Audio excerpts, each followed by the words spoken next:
Drop it.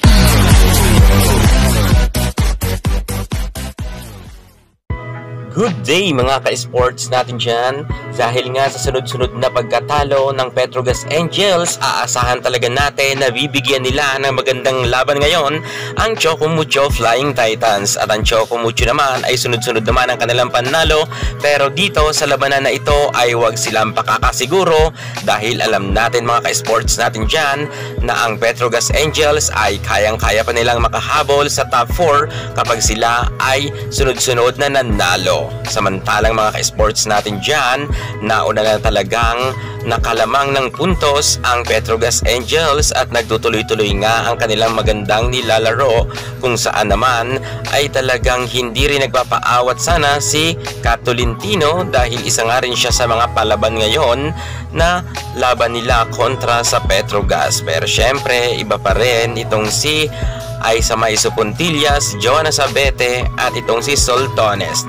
Kung kaya nga nakalamang agad sila dito ng 3 puntos kontra nga sa Choco Mucho. Samantalang ang Choco Mucho naman ay naghahabol nga ng score. Kinakailangan na magsipag ang ibang mga players para nga manalo ang Choco Mucho kontra sa Petrogas. Tulad ng sabi ko, dahil sunod-sunod nga ang pagkatalo ng Petrogas Angels, tiyak ngayon nagdodoble effort nga sila para lahat ng kanilang makakalaban ay tatalunin nila, kaya't kinakailangan na rin magdoble effort ng Choco Mucho kung gusto nilang manalo.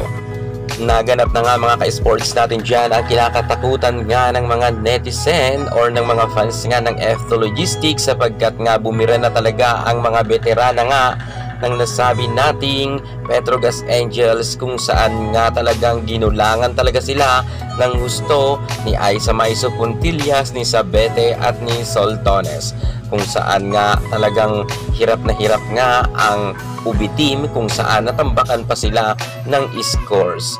Kung ganito ang galawan nga ng kupunan ni Boss Dina Wong, hindi sila mananalo dito sa Petrogas, sapagkat very aggressive nga ang lahat ng mga players ng Petrogas at gumagalaw.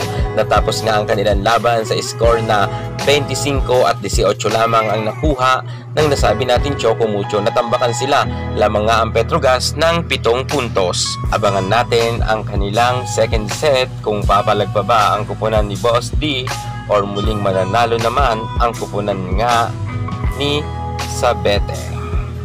Kaya tumutok lang kayo sa aking YouTube channel at mabilisan ko kayong i-update sa mga scores nga ng UB team at ng Angels. Yun muna ang pinaka-latest natin sa mundo ng volleyball. Thank you so much. God bless.